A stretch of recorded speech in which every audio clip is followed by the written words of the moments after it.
Steve Teel, very bold radio and podcast. Man, I'm fired up every time I get to talk to somebody, and I'm really fired up today. We're talking to Dr. Craig Keener. Before I start introducing him, I want to just say this. What we're going to focus on today is Miracles Today, his book that is going to inspire and encourage you. You can get it on Amazon. I'm sure you can get it a bunch of places, but you can get your copy right now and be ready to be inspired and encouraged and blessed.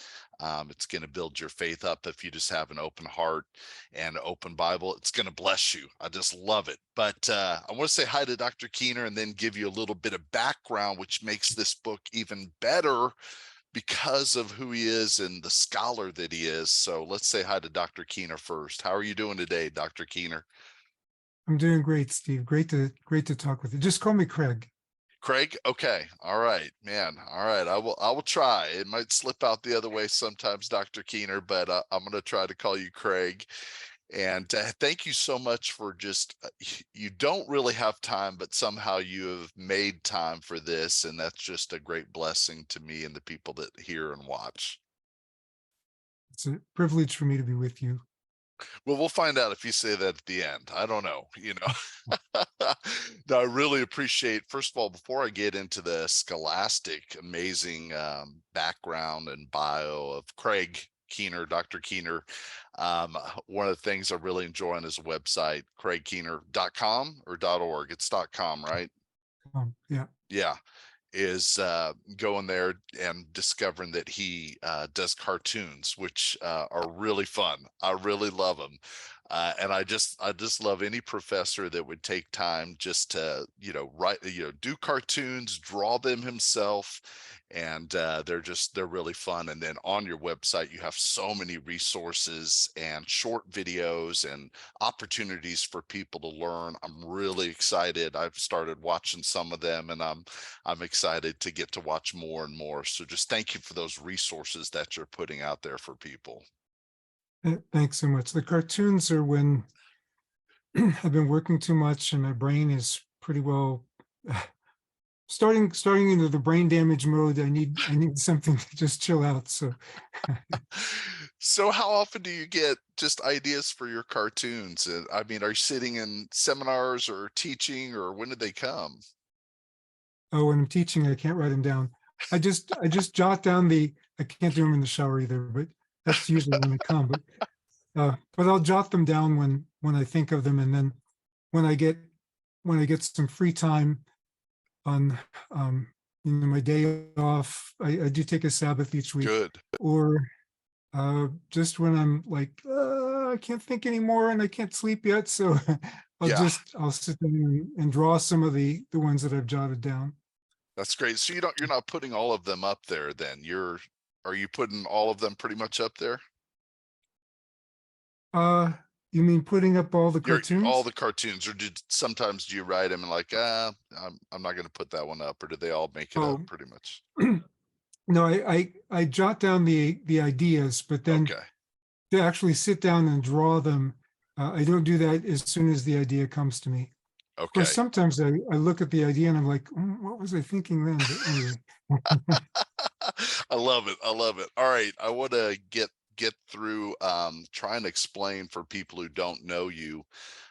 Just your background is amazing. And I don't even know, I have your Asbury Seminary bio, and I just feel like it's not even completely updated because it says you've authored 28 books, and I feel like somewhere else I saw it's well in the 30s Yeah. now.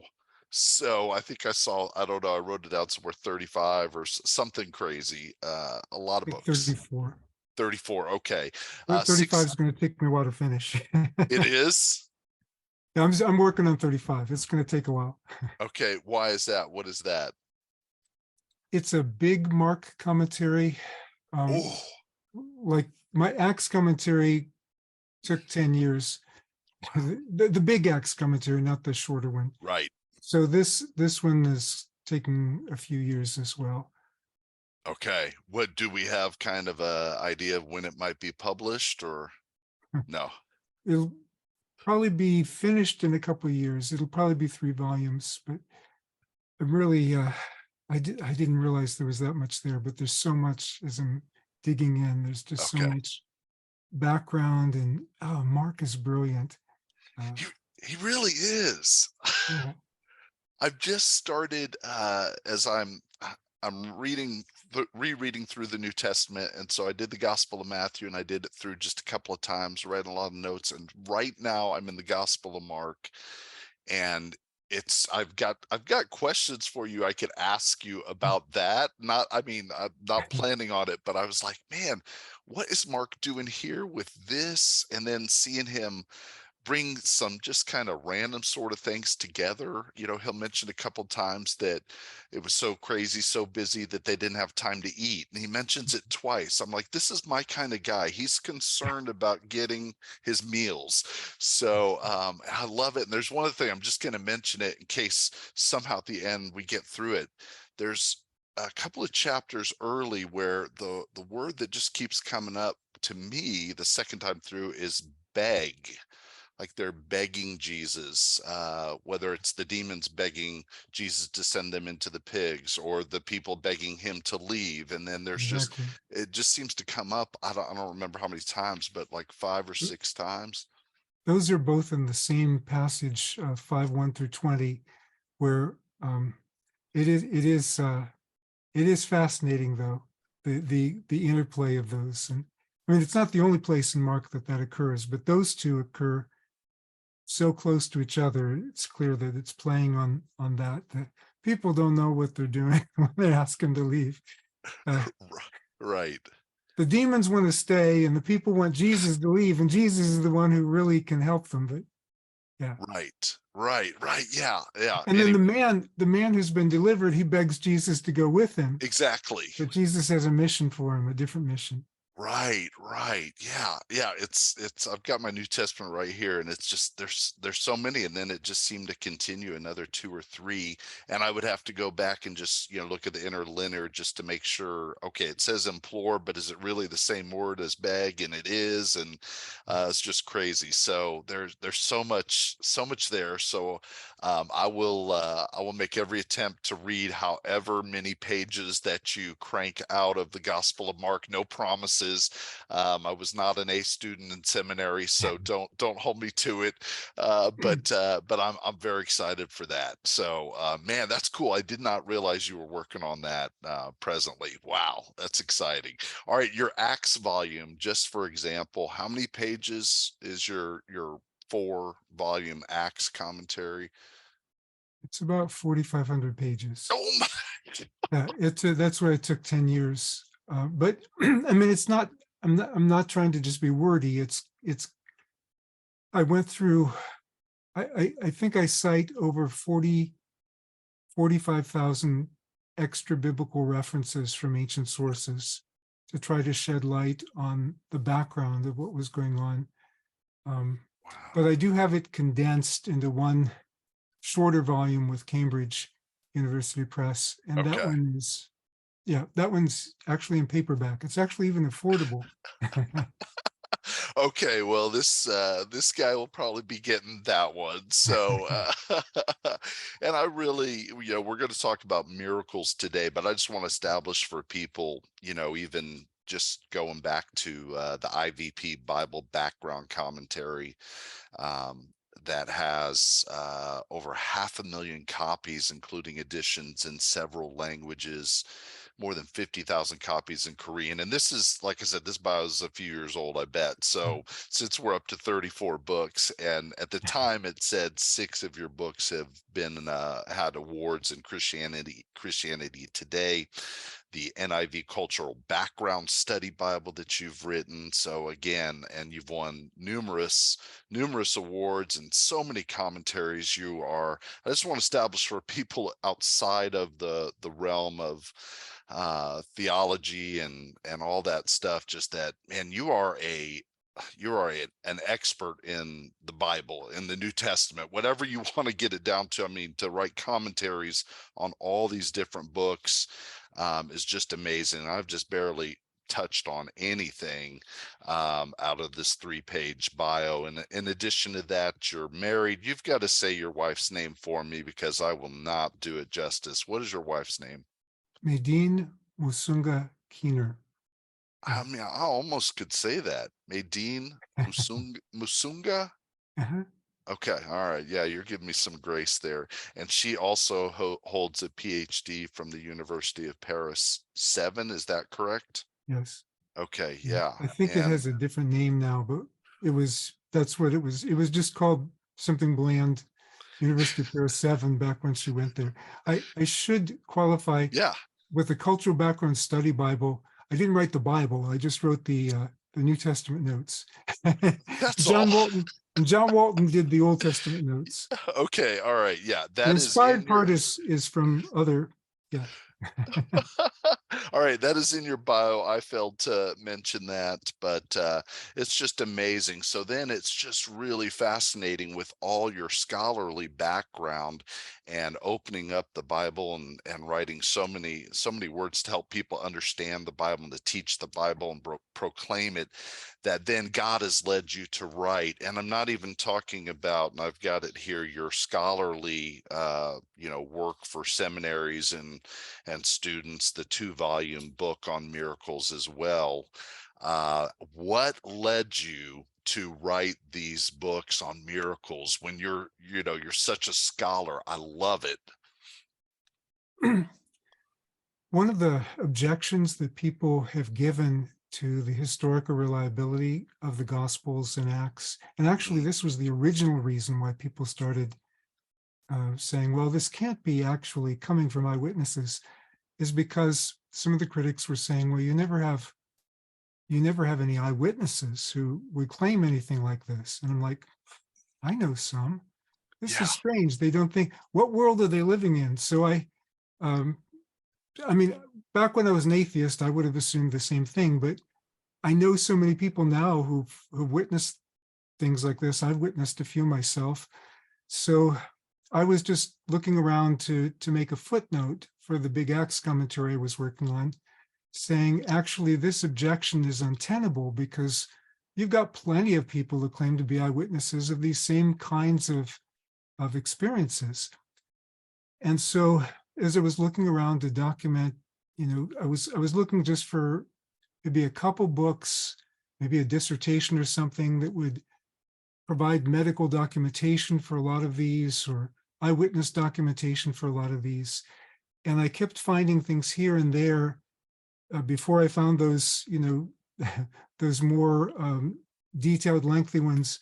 And finally, after the footnote got to be about 200 pages, we said, okay, this needs to be a separate book.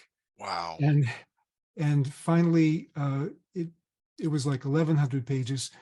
But for that, I had to go into philosophy of science, philosophy of history, anthropology, and a lot of other areas. So I had to bone up on those kind of areas to be able to do it. So that's why the big scholarly book was first, and then the Miracles Today is the more readable, accessible one, because people online were saying, "Oh, this 1,100-page book is great," or they were saying, "This 1,100-page book is terrible." As I would read what their comments, it was like they haven't read it. Oh I mean, no. either side, but well, it's 1,100 pages. Okay, so finally I said, let's do a shorter, more accessible one. Doesn't have all the philosophic introduction dealing with David Hume and all the objections and so on, but just it's also more up to date because there've been more medical studies published and so forth. Right. Well, I love it, and I want to tell you that as I've been reading it, I just finished today. I sent you a picture of me from the Chick-fil-A, just finishing it up, and it is, in a sense, it is overwhelming all the examples and stories of these miracles, and I want people to understand these are documented, and if they're not documented, if you're sharing a secondhand story from family or whatever, you let people know, but these are documented miracles, and often you use doctors, I think, to help overcome the bias of people who think, oh, or whatever, and you have examples from all over the world, not just Africa and Asia, but also in America. And at times, I mean, one time yesterday, I just had to take a break because the stories are so powerful to me.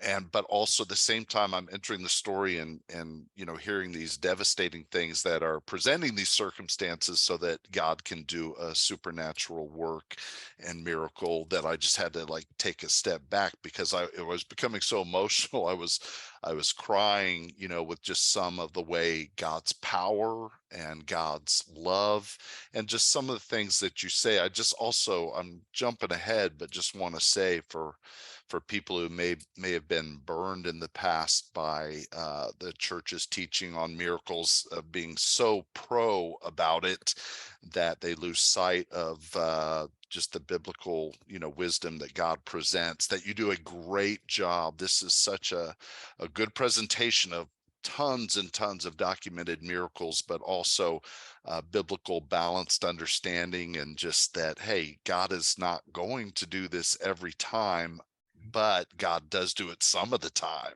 Yeah. Yeah.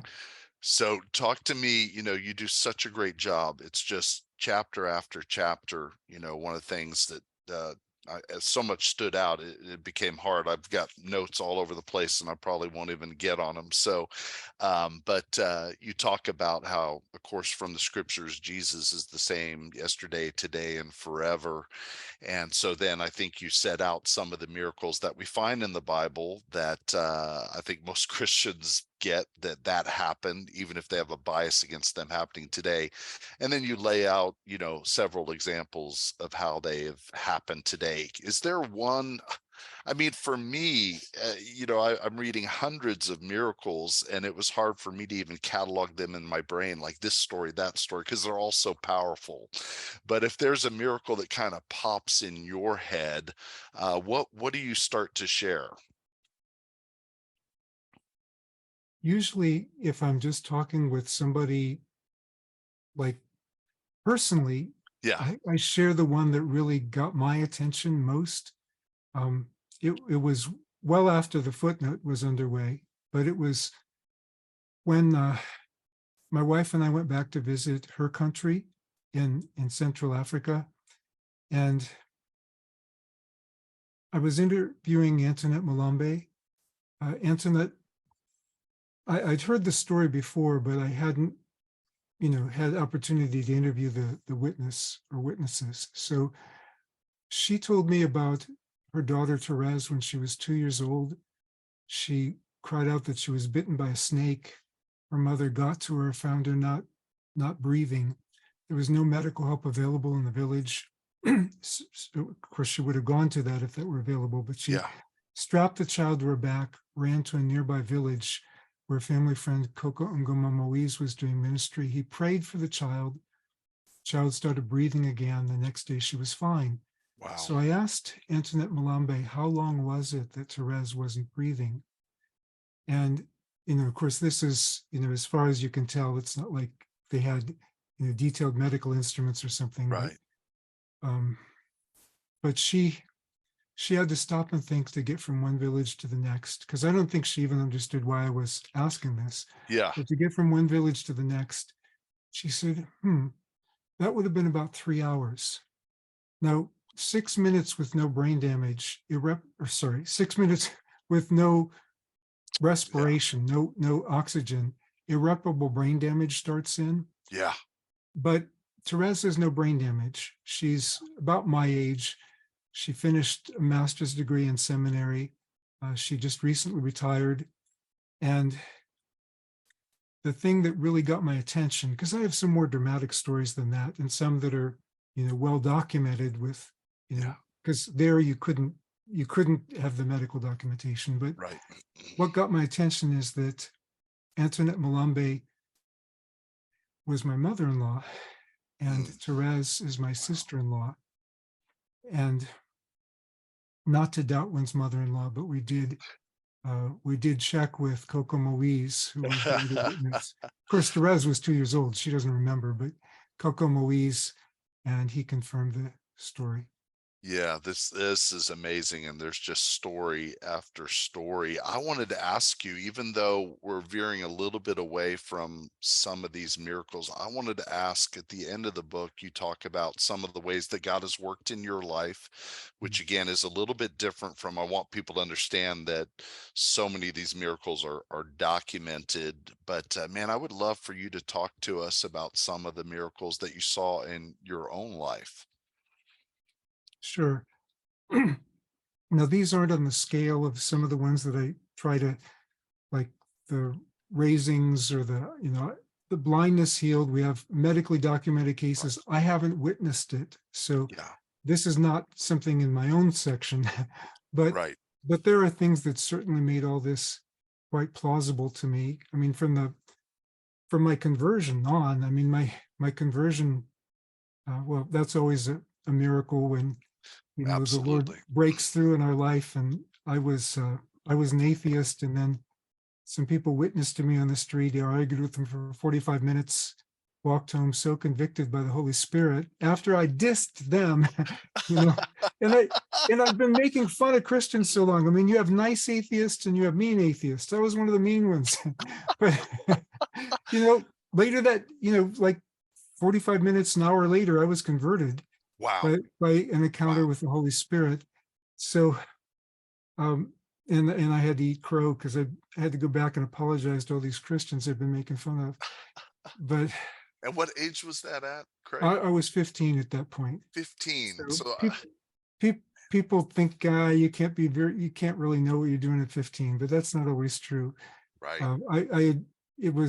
I'd been an atheist since I was at least 9, and it was reading Plato at age 13 that started giving me some cracks in that, just because he was asking questions about the immortality of the soul. And I didn't like, I didn't think his answers were well argued, but I also didn't, I also thought it was a good question he was asking. So um, Wow. it got my attention to start saying, even though I was an atheist, if there is a God, would you please show me? Which is pretty wise place to start if you're an atheist. You might want to at least ask. Just doesn't hurt, right? So Right. anyway, God is God is merciful. But in terms of witnessing dramatic things, I Yeah. mean, there was one time when I was first a professor at a seminary. We were attached to a campus, a college campus right next to us, and so we were going to do an outreach on the campus that day. Some undergraduates from that campus and from another campus had come to visit, Yeah. but it was pouring down rain all day, and obviously we hadn't known that when it was scheduled. Uh, there was supposed to be a parade on the campus, but they were in the midst of canceling the parade because of the rain, Yeah. and so a sophomore biology major from the other campus said, "Well, let's pray." Yeah. And so we all joined hands, we prayed, and no sooner had we said amen than it was like a few more drops came down, sun came out within a few minutes. The rain stopped right away. The sun came out within a few minutes, didn't rain again the rest of the day. Wow. So, um, I mean, the stilling of storms, that's not the only one I've seen, but Yeah. that's the one that's the most fun to talk about. And then there were uh, one that I saw when I was a really young Christian. Yeah. So I'd recently been converted from atheism, like maybe 2 years before this or so. And I'm still like, okay, I know God is real. I know God can act in our lives, but I really was kind of nervous about the idea of something visible happening. Yeah. Although Yeah. I'd seen some things, I was trying to, figure out another explanation. So I'm helping at this nursing home Bible study, and the leader of the Bible study was a seminarian from Fuller Seminary, Okay. and he was, uh, and there was also this lady named Barbara who came every week, and every week she would say, "I wish I could walk. I wish I could walk." Mm. And one week he said, "I'm tired of this." And he walked over to her and grabbed her by the hand and lifted her from a wheelchair. And I'm like, oh no, if faith is a bias, I can't be accused of it. Don't do this unless you're absolutely sure God is leading you, because I thought she was going to fall on the floor. From the Right. expression on her face, I think she thought she was going to fall flat on the floor too. But instead, he walked her around the room, with just one hand in her Wow. hand. And she was just looking amazed. But from then on, she would come to Bible study walking, saying, Wow. "I love my Bible study. I love my Bible study." Yeah. So, but then there are things in my life, they wouldn't, they're not the kind of things I mostly put in the book. But, Yeah. the day before I was going to call Duke University and tell them I couldn't come to do my PhD there Mm. because I only had the dollar, right? Right. I mean, you literally were down to $1 is what it sounded like. Well, Pretty the week close. before it was down to a dollar. Then I think it Okay. was, I might have found a way to earn a couple extra, but I mean, it was, Okay. basically there was no way. And so the, I got a phone call, and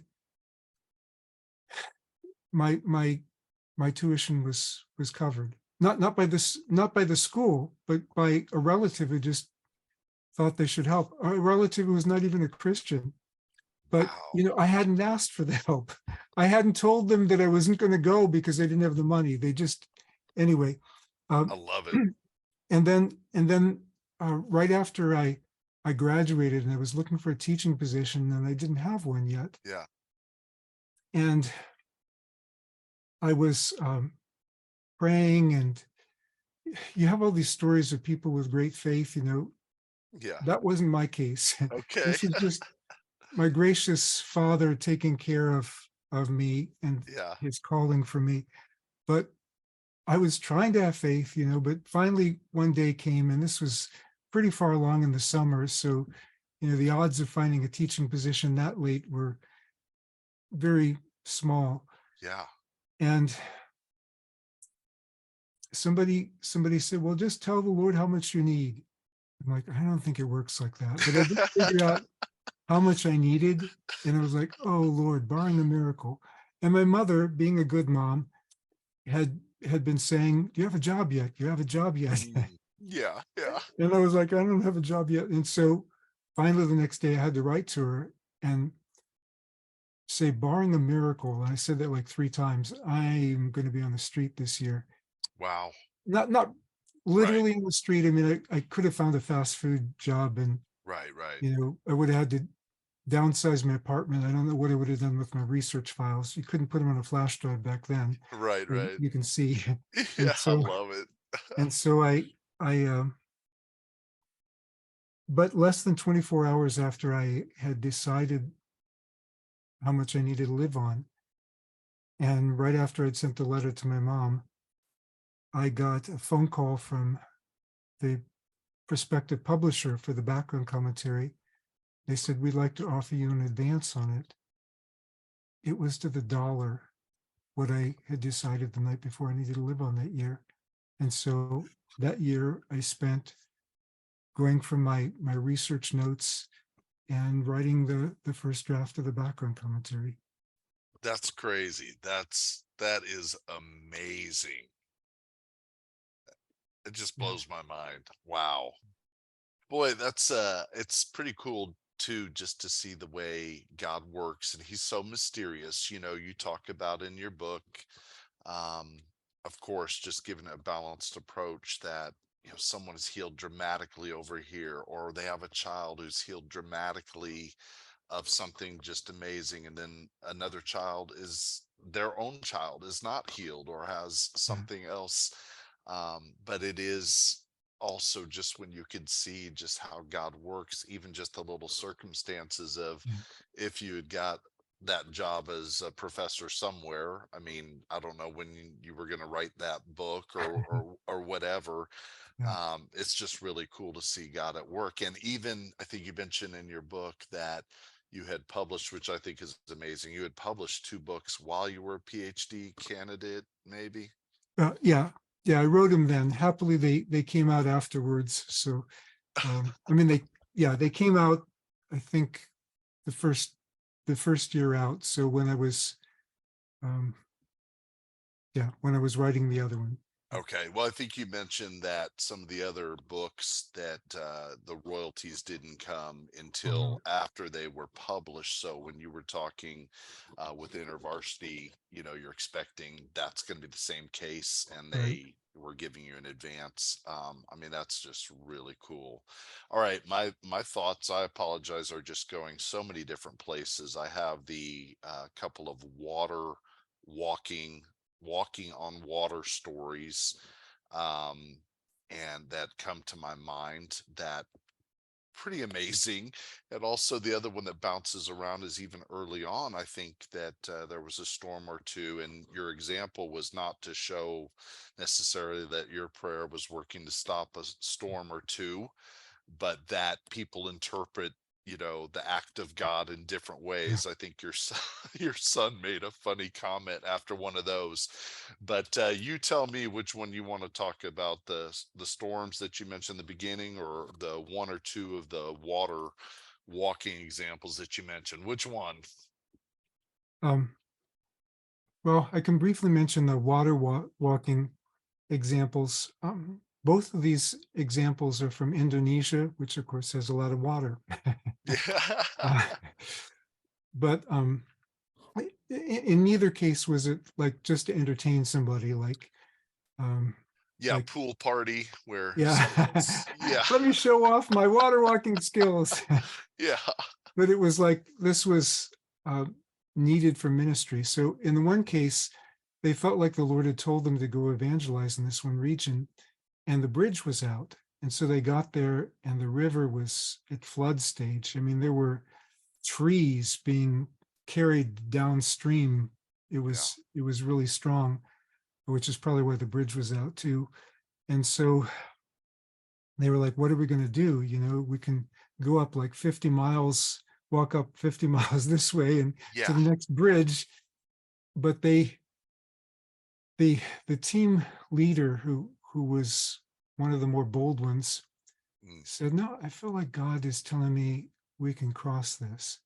And so he starts crossing it, and I had to actually check on on a map yeah. to see how big this river was. It's Interesting. not a creek, it's not a stream. Yeah. It's a, Yeah. Yeah. it's like, I don't know how to illustrate, but like just really, really far across. Like, Yeah. you know, I guess with my glasses on, maybe I could see to the other side, but I'm so nearsighted. That's something that hasn't been healed. uh, Right, you know, right, right. I can't, I wouldn't be able to see to the other side. And so um, this guy, though, he's walking out there, and it's coming up uh, well, it's coming up past his ankles. It's finally coming up toward his knees, but he's like almost halfway out. And so he says, "Come on, you guys, it's not that deep." So they get in, and they walk across too. Now, if they had known that it really was deeper than they thought it was, they probably wouldn't have done it, or they would have been like Peter, "Oh Lord, whoops, what am I doing?" Exactly, exactly. So they get to the other side, and they're evangelizing, and all sorts of things happen. They're raising from the dead in the village far beyond that, and Yeah. the village turns to faith in Christ because of Mm, that. yeah. Well, it's when they get back to the people who were on the other side of the river, uh, they find out, uh, "Yeah, you guys walked across water." And they were like, "No, we didn't. It just wasn't that deep." And they said, "Oh yeah, it was. We had somebody who just tested it out. We had to pull him out before he drowned because it really was that deep." Yeah. So they didn't realize they were doing it, but it Yeah. was just part of their ministry. Now, again, this is a story that is an eyewitness. It's not, you don't have medical documentation for walking on Right, water. right. Um, but it's more than one witness that these things were happening in Indonesia. There were um, multiple witnesses of these things happening, and actually, they were happening at the big West Timor revival in the 1960s. Okay. Well, the other one actually was more recent. The other one where I interviewed somebody, but during the West Timor revival in Indonesia, there was a German scholar who said, "Okay, I believe God can do miracles, but I think some of this must be exaggerated." He Mm. went there and he actually witnessed water turn to wine. He witnessed blind eyes being opened. I don't think he witnessed anybody walking on water. I don't think he was out where the people Yeah. where that Yeah. was Yeah. happening, uh, uh, but he witnessed these things on more than one occasion, and he got affidavits from other witnesses because he Wow. knew nobody was going to believe him when he got back. Right. So yeah, it's God does things when they're needed.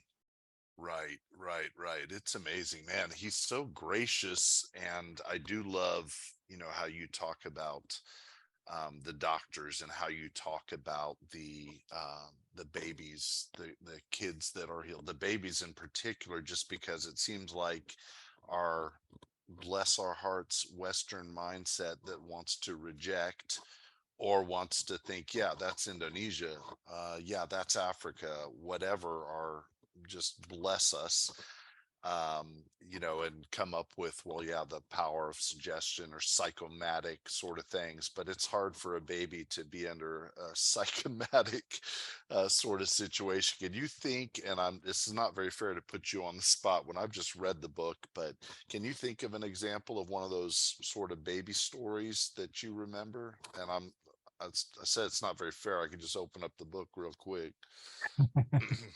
The first one that came to my mind isn't the strongest one because the medical documentation is incomplete. I mean, it shows before and after, but it doesn't show that it was instant. So, Okay. um, but there's another one.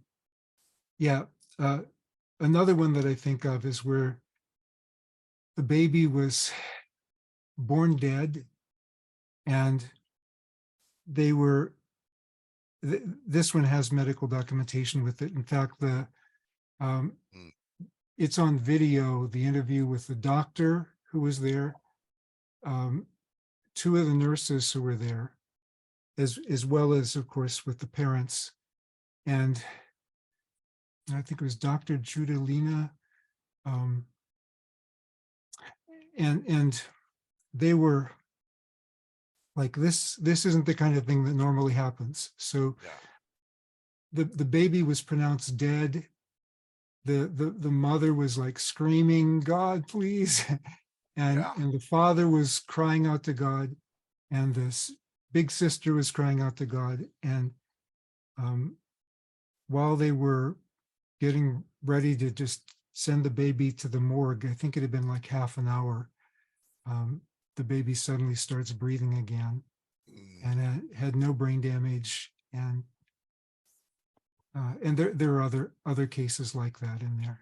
Right, right. Yeah, there's so many cases, and again, just the documentation and the for those skeptical people, and I know people, even with the documentation, if they want to refuse to believe or refuse to Yeah. accept, that's what they're gonna do. And I know one of the questions people ask and you address is just, well, why is it that things happen more over there than they happen, here in America? And for one, your book, again, Miracles Today, just there's tons of stories that are in America, and but you also address why it may seem that way and why it may be that way. Do you want to address that here a little bit? Sure. I mean, obviously, it's going to happen more frequently elsewhere, not least because the US is only like 6% of the world's population. So we're not Right, going to we have the forget. majority of We cases. forget.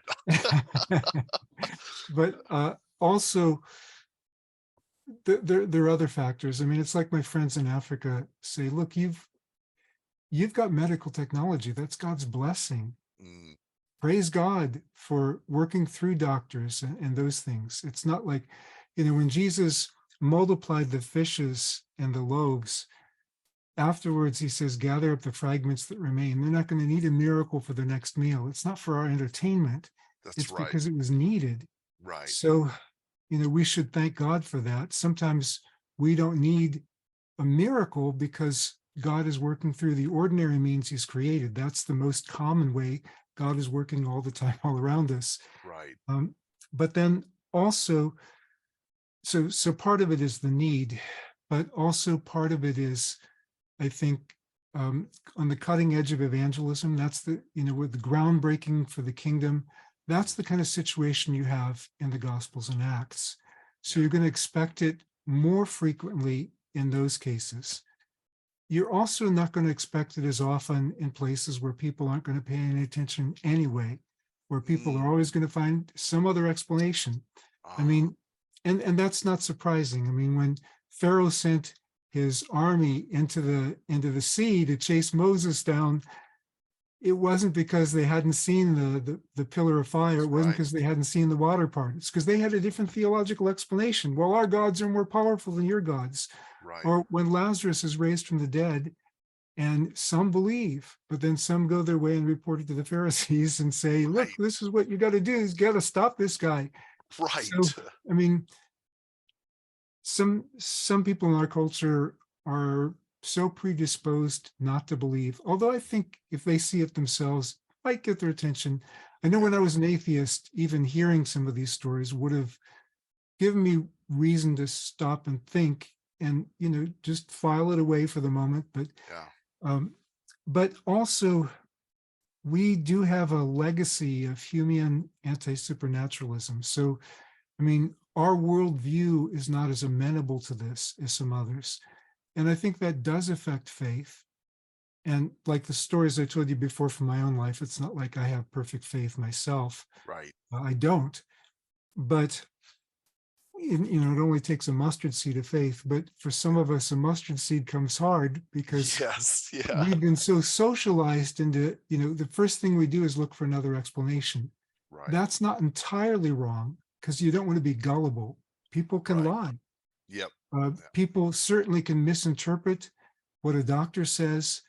Doctors can misdiagnose things. I think any doctor will tell you that happens sometimes. Yeah. So, there are other possible explanations for some things, but then there are plenty of cases where, you narrow it down and like there's no other possible explanation. Right. And I think those should be enough to get our attention and make us realize God doesn't have to do it all the time. If he did, we'd speak of it as his regular working in nature. We wouldn't call it a miracle. Right. There's all sorts of things God does regularly for Yeah. us. But when God does something extraordinary, it's a blessing to all of us, whether it happened to us or not, because it's a reminder of God's promise that Mhm. there's coming a time in the Mm. fullness of his kingdom when all blind eyes are going to be healed, Yeah. all walking disabilities going to be healed, where he's going to wipe away all tears from our eyes. There's going to be no more sickness. There's going to be no more death. So he Yes. gives us these foretastes of his kingdom along the way to encourage our faith. Mm. That's good. That is really good. I'm reminded as of so many things while you're talking. One of which, and I love that again, just the balanced approach. Just the already, the not yet, the foretaste, the promises, and man, just considering why God would do this some of the time, as He does. And a story that comes to my mind that you document, you write about is. Some of these raisings from the dead, and one of which I think it might have been in Rwanda, but I'm not positive. But a man who had died um, was raised during his funeral. I don't know if you remember Yeah, that. yeah, And so I don't know. Do you remember anything about that off the top of your head? I just, yes. Actually, he was a Muslim when he died, but he was a Christian when he came back to life. I didn't even, what? Yeah. Wow. I didn't, But he'd already been considering it. But after that's he met the Lord, he was like, "Yep, I know now," and because he wasn't ready. And so, right. but he came back, and he sits up and starts preaching. And the Anglican pastor in the area was there, and so who joined him in the preaching.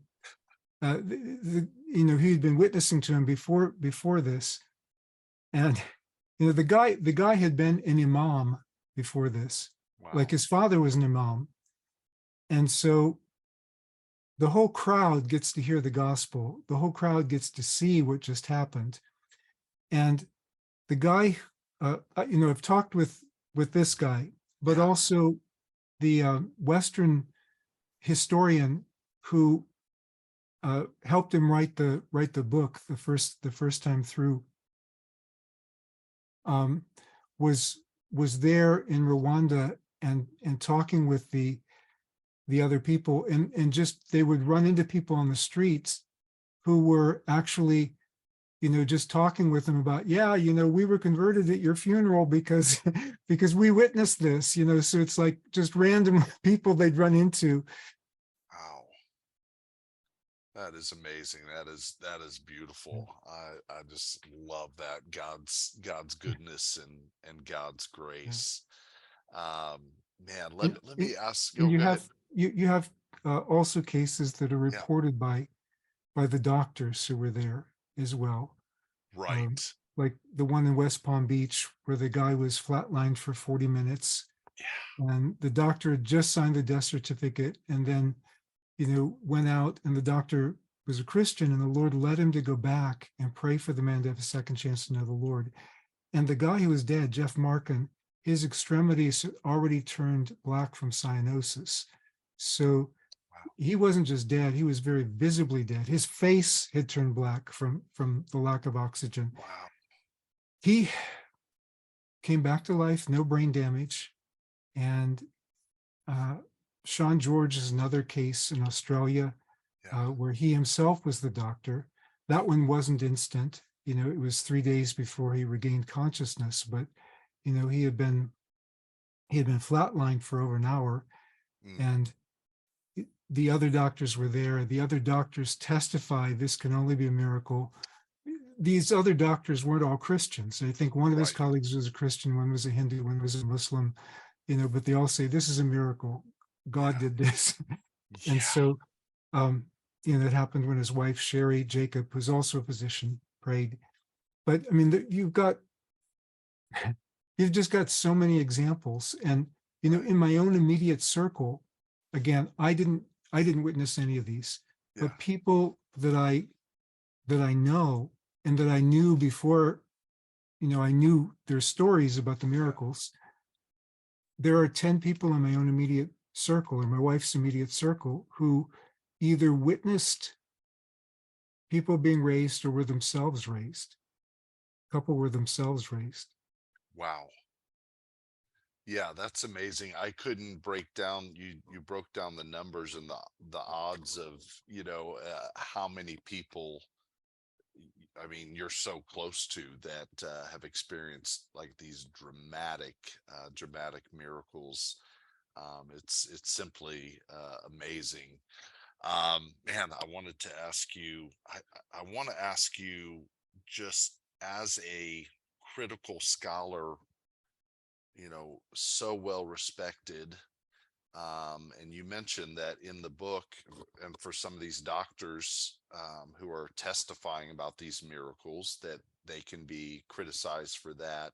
And then it kind of breaks my heart that in the world of biblical scholarship that you would run into something similar. Can you tell me some of the positive reception from your colleagues, and then just explain the way it is, negative of the Yeah, scholarly world?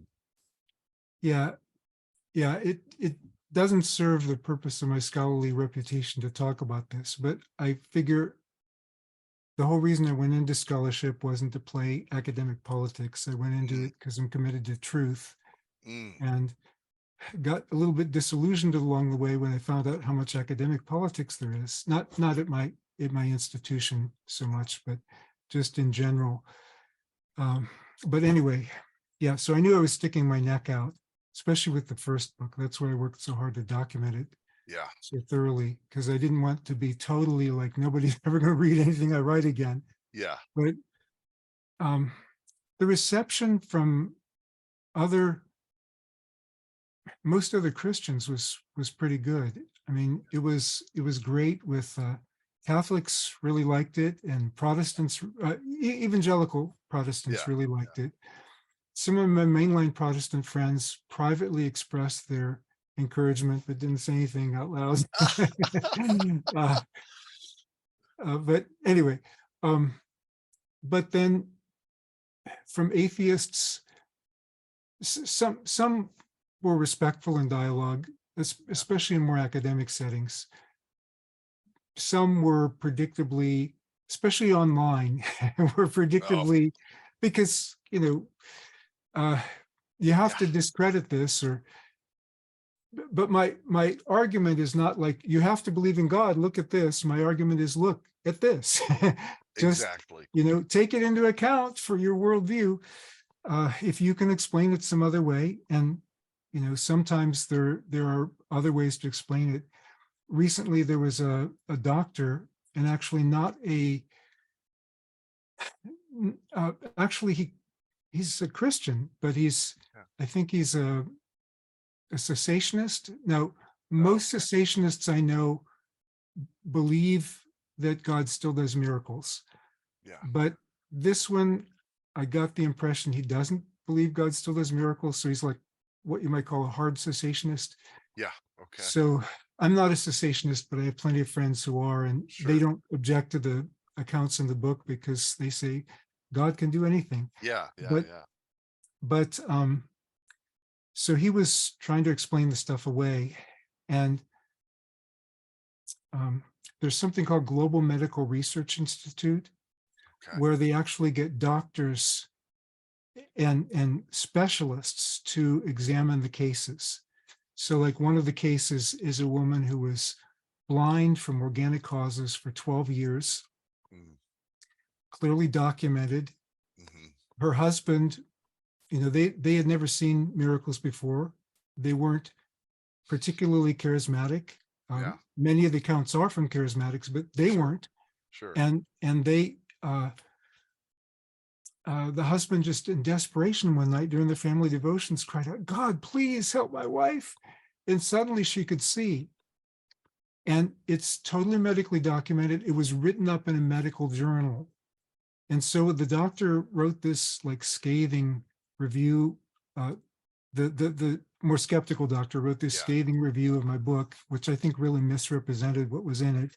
Right. But I don't question his motives. I think he just wants to make sure people don't stop taking their medicine or something, which I agree with. But Right. anyway, don't stop taking your medicine. But Yeah. Yeah. so but anyway, the Josh Brown, who's one of the leaders, he's a neuroscientist, professor at Indiana University, joined me on this, and he responded to the doctor in an open dialogue sponsored by Justin Brierley, and I mainly left it to them so they could talk science, because I'm qualified as a historian, Yeah. but for the science, I cite the doctors, I cite the scientists. I depend on them. I can read the stuff, look for good arguments, but I want, where possible, I try to get their verdict on it. So he Yeah. was, anyway. I think if you see the dialogue, it's pretty clear. I mean, you've got clearly medically documented cases of something Right. organic clearly disappearing instantly, and Right. some of these are being written up in medical journals. Right. And that. And the only Yeah. thing that could have made the difference is it happened right when somebody prayed for it to happen. Right. Yeah. Yeah. Something else I think you put in there, correct me if I'm wrong, is that I think it's American doctors, just a higher percentage than I would have thought. Maybe you can explain that. 3/4 or 75% Mhm. believe they have seen miracles, or can you? I don't remember the right words here. Over half of them Okay. believe that they have seen miracles in the medical sense of, well, in the context of the question in the survey was talking about miracles like those that happen in the Bible, and then asking, have you ever witnessed one of these? And over half of them said that they had. Obviously, those who don't believe in miracles in the Bible, they would explain it some different way. There's an Right. anomaly. And sometimes doctors actually don't know. I find it annoying that sometimes patients who have these extraordinary experiences don't bother to tell their doctor that they prayed. And, Yeah. the doctor says, oh, this is anomalous. Anyway, Yeah. uh, one person, there was a cancer that disappeared, and the radiologist was like, because I mean, and that can happen, but it was like fairly far along. It wasn't like Yeah. the way it usually happens, and so the doctor said, um, the doctor knew the person was a minister, and said something, but he didn't. He just smiled. He didn't tell the doctor he prayed. Like, come on. It's not the doctor's, anyway, Right. Right. but Right. but over half of them claimed that they've witnessed things like this. Yeah. That's pretty amazing. In, So, in one, actually, there yeah. was this one doctor Yeah. who's an atheist, and he's still an atheist, but Yeah. he wrote it in a journal article that this patient of his who also wasn't a Christian stopped at this one place. Somebody in a church he was just visiting as a site, a Yeah. historic site, and somebody there prayed for him, and he was, he this was like he was going to this site because he was dying and he just wanted to see some different tourist sites. He was completely healed, and the doctor Wow. writes this up and says, you know, I'm not a believer, my patient's not a believer, but this is interesting.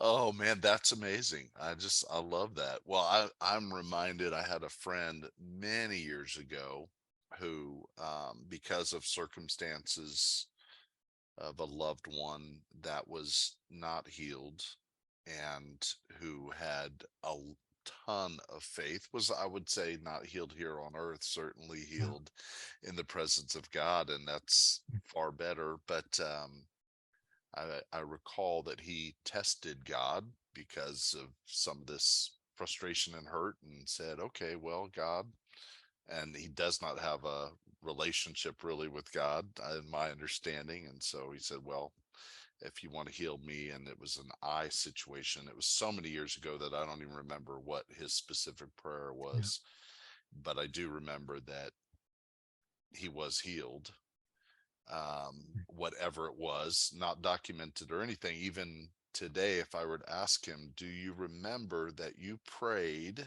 and said, God, if you are real, you can do this?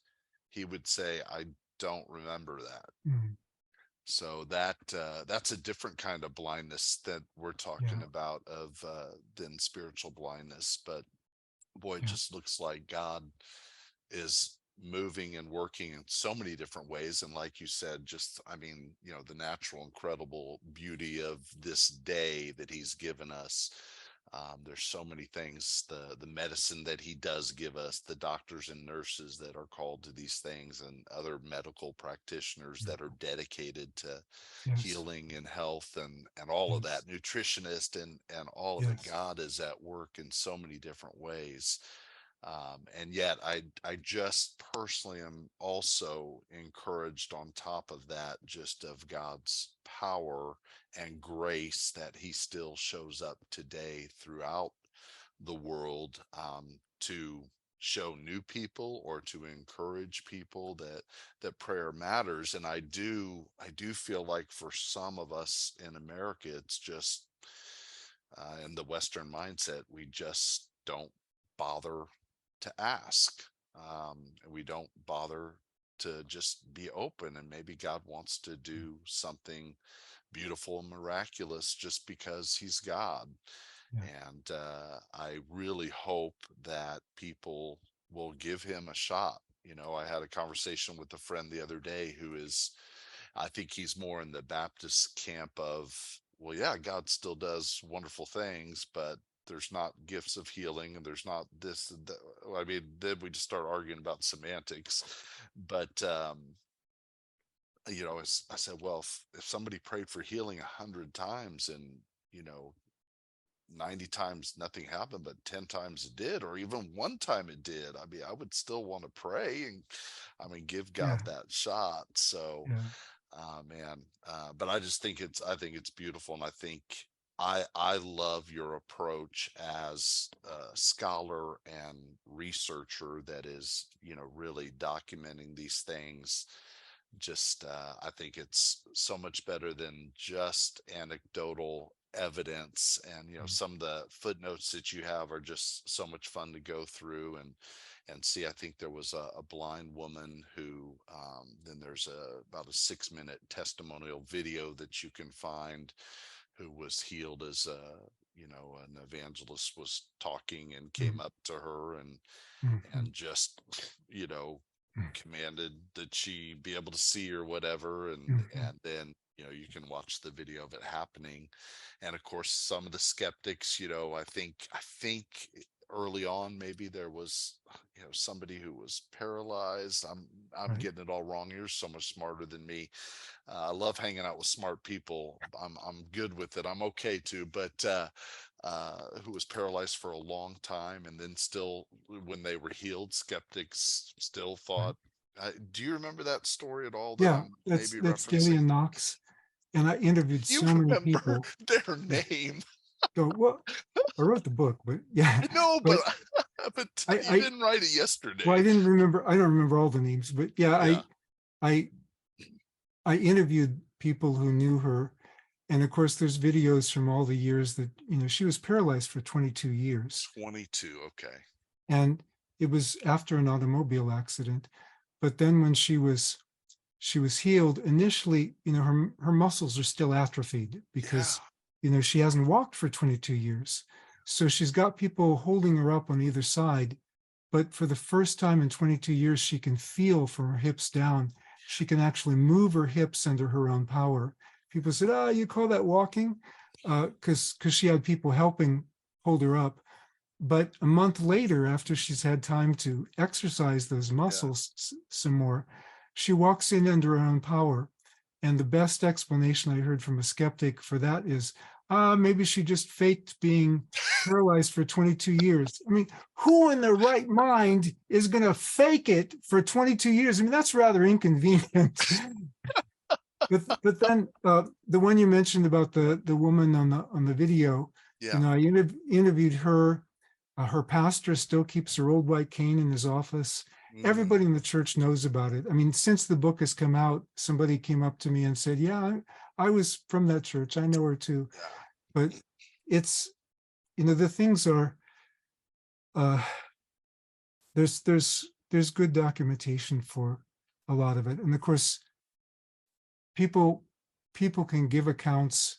So many people give accounts, Yeah. and if you don't know them, you have to weigh it. If you do know them, sometimes, well, they do exaggerate. But then Sure. there's other people where you just, you know, the testimony of a reliable witness is itself evidence. Yes. Yes.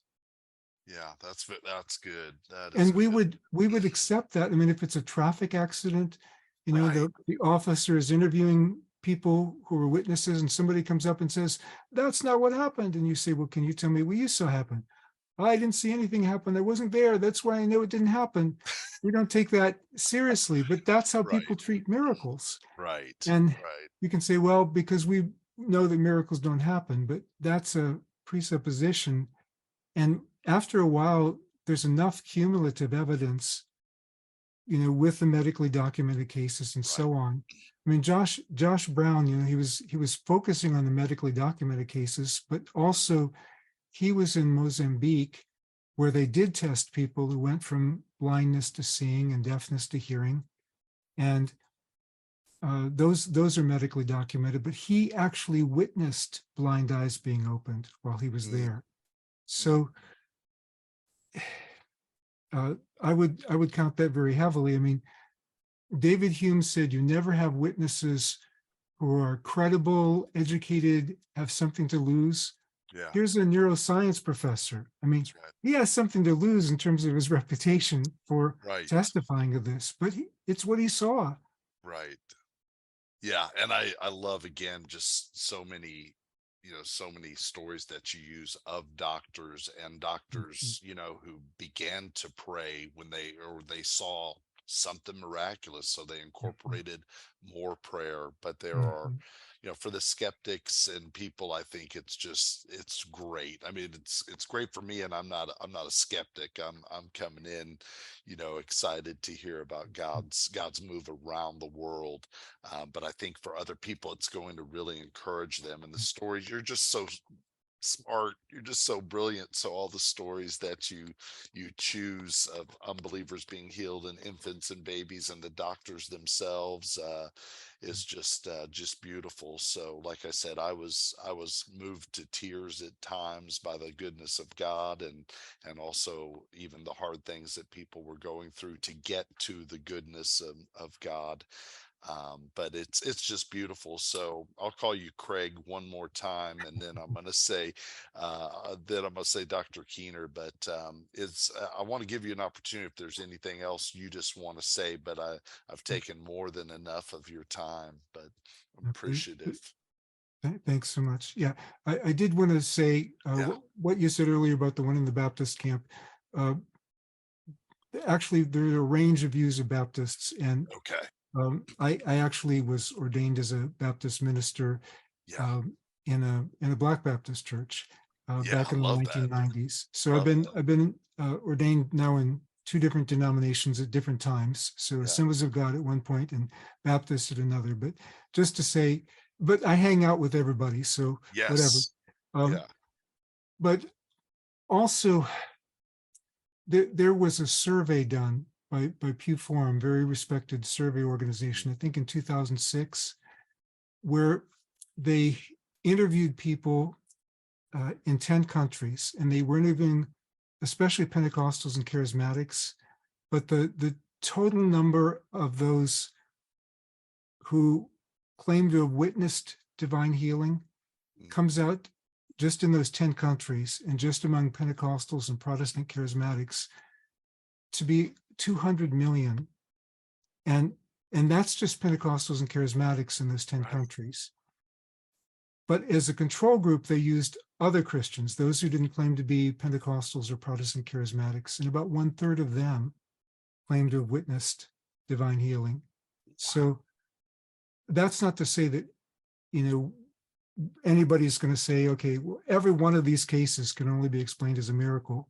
But it is to say you can't start with the premise that David Hume started with Yeah. back in the 1700s of saying there are no credible eyewitnesses for this. I mean, you've got hundreds of millions of people claiming it. You can't just write it off, Right. just saying, well, no, nobody who has ever witnessed this. And China was not included in the survey, but around the year 2000, there was a report from within the China Christian Council, which is affiliated with the Three Self Church, that suggested about half of all conversions in the previous 20 years. Mm, So, like millions of people have wow. been converted through what they called faith healing experiences. Mm, Some of the house church estimates, especially in rural areas, were even higher. So, I mean, there's no way to quantify exactly how many people that is. yeah. But we're not just talking about people who started with Christian presuppositions. We're talking about millions of people around the world who were not Christians, Right. who became Christians Yeah. at great social cost to themselves Yeah. because of something they witnessed or somebody close to them witnessed, which would be something more. I mean, I'm glad when the headache goes away, but Right. that wouldn't be normally precipitate you Right. changing centuries of allegiances. So Yeah. just to just to Yeah. say, there's a lot of people who are witnesses, and some of them have very dramatic things, and people shouldn't just write it off. Right. That's wonderful. Well, I'm going to ask, and I'm sorry I'm stretching your time, but you It's you fine. mentioned China, and it made me think of the story of the man who went and prayed for either a high-ranking communist official or a well-to-do Chinese communist official. Do you remember that story enough to retell it? I remember a couple of them. Okay. I think I'm thinking maybe this is a raising, and Okay, he went that to. yeah, because there's one where there was a high-ranking official whose wife was dying of a brain tumor. I think that was only in the first book, though. Okay, But she yeah, was healed, and they all became Christians. But um, this other one was this other one. I didn't interview the person. This was reported by somebody else, so I'm citing their report yeah, in the book. But yeah, the guy went and asked, said the Lord sent him to pray, and they said, "Well, you're too late. The person is dead." And he said, "Well, may I pray for them anyway?" So they took him down to the refrigeration unit, yeah, pulled out the slab, and you know the body already had the toe tag on, and he he prayed, and nothing happened, and they laughed at him, and he said, "I'm coming back to pray again." So for them, this was kind of entertainment. I don't think yeah. they would normally let let a person come do that, but anyway, Right. he came back because The he felt like following God day, wanted him to. correct? Yeah, I Was it the think it was the following? following day, That's what. and prayed again, and nothing happened, and he was feeling so embarrassed. Yeah. He said, "I'm coming back," and he came back one more time and prayed, and he saw movement, but they didn't see any movement. Okay. So he left, but then the guy came back to life, and it precipitated a lot of surprise and conversions in that Yes. hospital. Yeah. And I love that. I love that. It's not the end all. It's a sign. It's pointing people towards the goodness of God so that they can know God. It's encouraging people that need their faith encouraged, whether it's sharing testimonies so other people will come to know Him. And it's a foretaste, as you said, of just, man, that day when we don't have to pray for cancer to go away. We don't have to pray for the doctors to have wisdom. We don't have to pray any of that. We're just going to be in his presence, and man, look forward to that resurrection body. Well, Dr. Keener, thank you so much. What an incredible blessing to me and to the people that are watching and the people that are going to pick up this book, Miracles Today. And my smarter friends, you can get the academic work as well on miracles. But the supernatural work of God in the modern world, and we just barely touched on some things. You just did such a great treatment in this book, and it's just been a real blessing to me, and I look forward to it blessing so many other people. So thank you so much, Dr. Keener, for your time. Thank you. It's great to be with you, Steve. Therefore, since we have such a hope, we are very bold.